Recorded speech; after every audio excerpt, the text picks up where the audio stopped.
They say the squeaky wheel gets the grease until the HOA president shows up to silence it. Well, my well got a sledgehammer.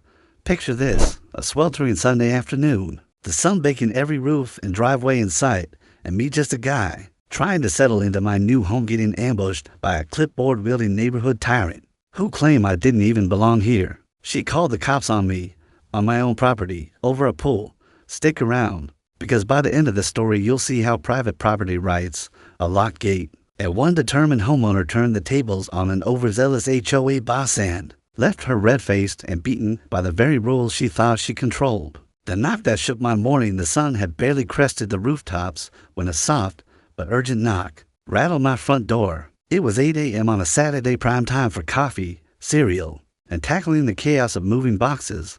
Bleary-eyed, I shuffled to the door with a half-packed mug, expecting a neighborly greeting or the pizza guy with my first takeout in the new house. Instead, I found 2 uniformed police officers, one tall and authoritative, hand hovering near his duty belt. The other shorter and exuding no-nonsense calm cruisers parked outside, red and blue lights silently pulsing.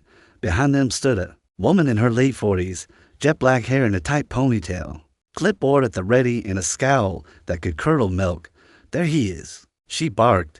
That's the guy I told you about, the package thief. The taller officer squared his shoulders. Sir, he said, voice measured. We've had multiple reports of missing packages. We need to see your ID. I glanced down at the cardboard box in my free hand, my name, my address, printed in bold letters, still warm from the delivery man's truck. This is my package, I managed, voice steady despite my racing heart. I live here. I moved in last week. The woman who I'd soon learn was Linda Grayson, self-appointed queen of the Crestview Estates. HOA snapped. That's a lie. I know every resident in this community, and you don't belong here. That was my first clue. This was no simple mix-up. This was personal. Welcome to Oakwood Estates. Population nosy. I've been drawn to Oakwood Estates for its quiet streets and well-kept lawns. The realtor practically glowed as she handed me a binder thicker than a phone book. Oakwood Estates HOA rules and regulations. Our HOA president is dedicated, she'd warned. She meant well, but I assumed dedicated translated to attentive, not power-hungry. I was wrong. I hadn't even unpacked my dishes before I was thrust into a suburban soap opera. My new home sat a block from Granger Park, lined with identical mailboxes and trimmed hedges. On moving day, I caught a woman, Linda, staring from her porch at me like I was an alien unpacking. When I introduced myself, she flashed a clipboard and demanded I sign HOA membership forms. I politely declined. My lot sat just outside the HOA boundary, confirmed by county records and a realtor's map. Linda's smile flickered, then froze. That should have been enough warning. I pressed on, chalking it up to small-town quirks. The first written strike 3 days after move-in. I found a typed notice taped to my door, personal property visible from the street. For over 24 hours. No signature, just HOA letterhead. My lawn held nothing more than a welcome mat and a potted fern, both my personal property, both clearly labeled with my address. I shrugged and tossed the paper onto the counter, planning to ignore it.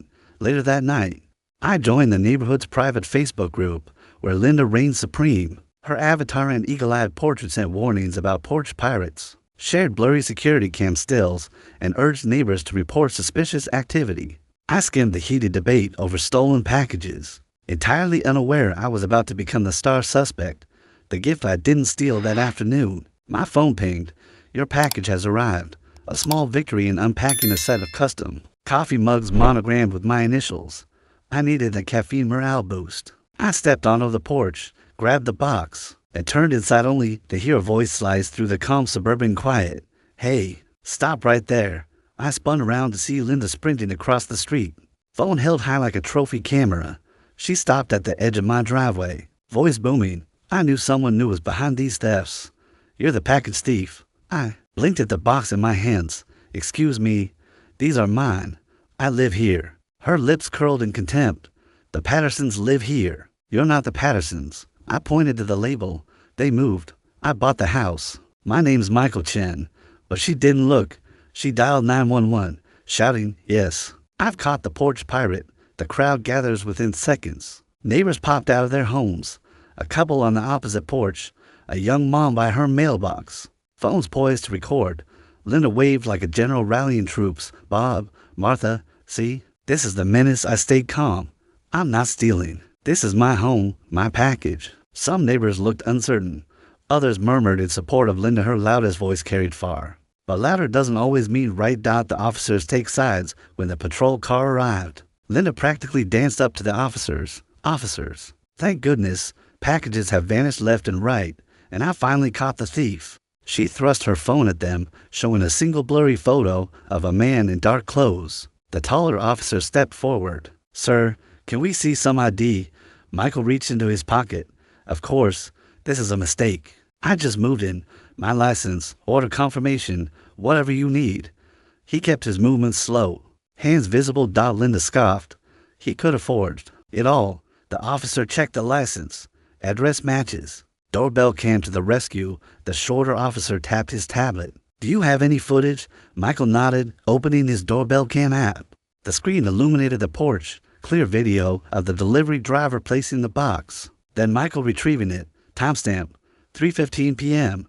The officer watched in silence, then looked up. He's telling the truth. Linda's jaw dropped. That proves nothing. She spat. The taller officer folded his arms. Your description, man in dark clothing, could describe anyone. Do you have proof he took packages not addressed to him? Silence. A neighbor speaks up, then an older neighbor stepped forward, a silver-haired man named Walter. Karen, you're wrong. I saw the moving trucks, introduced Michael to me myself. He nodded at Michael. He's the new owner. Michael offered a relieved smile. Karen turned betrayed. False report and harassment, warning the officers. Tone softened, but remained firm. Ma'am, filing a false police report is a crime. Harassment is also an offense. I'm asking you to leave. Karen glared at Michael, then stormed off, door slamming so hard the wreath bounced. Neighborhood reconciliation. The officers apologized to Michael. Neighbors gathered to offer cookies and condolences. Within 3 days, an emergency HOA meeting was called on security concerns and public disturbances. The HOA's reckoning in the meeting room was packed.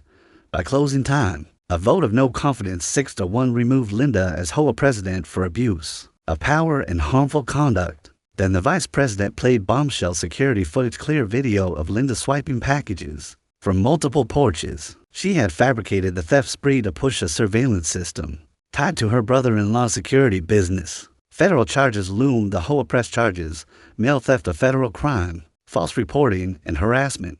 Penalties up to 5 years prison to $150,000 fines. When law enforcement confronted her, Linda whispered, "But I'm the HOA president. This is my neighborhood." Sweet justice, not anymore. Linda lost her title, her reputation, and faced federal charges. Her brother-in-law's contract evaporated. Michael's home, once battleground, became sanctuary. The locked gate and private property sign remain, a testament to standing your ground. Lessons learned in some neighborhoods. The real crime isn't theft, it's entitlement unchecked. Stay vigilant, know your rights, and let justice shine brighter than gossip. Call to action if you love watching an HOA tyrant get taken down by the very rules she thought she controlled. Hit that like button, subscribe for more unbelievable, true life dramas, and ring the bell so you never miss a story where justice prevails, one white picket fence at a time. *.